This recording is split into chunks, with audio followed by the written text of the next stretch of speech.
Ravi 9वीं class का लड़का था और उसे रात में अकेले रहना बहुत पसंद था। उसके माता पिता अक्सर देर से घर आते थे, इसलिए वह ज्यादातर रातें अकेले बिताता था। एक दिन उसके घर के स्टोर रूम से उसे एक बहुत पुराना टूटा फूटा आईना मिला।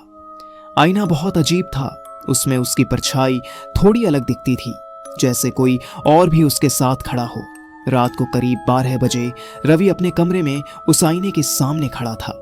अचानक उसे लगा कि आईने में उसकी परछाई मुस्कुरा रही है, जबकि वह खुद बिल्कुल सीरियस था। उसने सोचा शायद आंखों का धोखा है, इसलिए वह सो गया। अगली रात जब वह फिर आईने के सामने गया तो उसकी परछाई ने धीरे से सिर हिलाया, जैसे उसे बुला रही हो। तभी उसके मोबाइल पर एक मैसेज आया, मुझसे दोस्ती करोगे? रवि चौंक गया। उसने नंबर देखा, कोई सेव नहीं था। उसने मजाक में हाँ लिख दिया। उस रात के बाद से घर में अजीब चीजें होने लगीं। चीजें अपने आप गिरने लगीं। रात में किसी के चलने की आवाज आती और आईने में हमेशा कोई खड़ा दिखता, जो उसकी हर हरकत थोड़ी देर बाद दोहराता। एक दिन रवि ने हिम्मत करके पूछा, तू कौन है?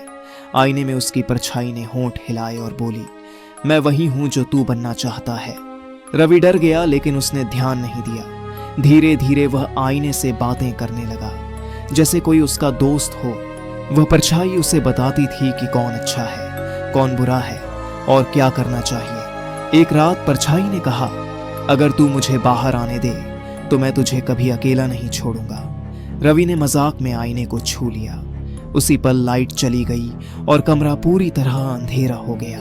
सुबह जब उसके माता पिता आए तो उन्होंने रवि को अजीब व्यवहार करते देखा। वह आईने की तरफ देखकर हंस रहा था और किसी से बातें कर रहा था, जबकि वहां कोई नहीं था। कुछ दिनों बाद पड़ोसियों ने कहा कि रवि बिल्कुल बदल गया है। वह पहले जैसा नहीं रहा।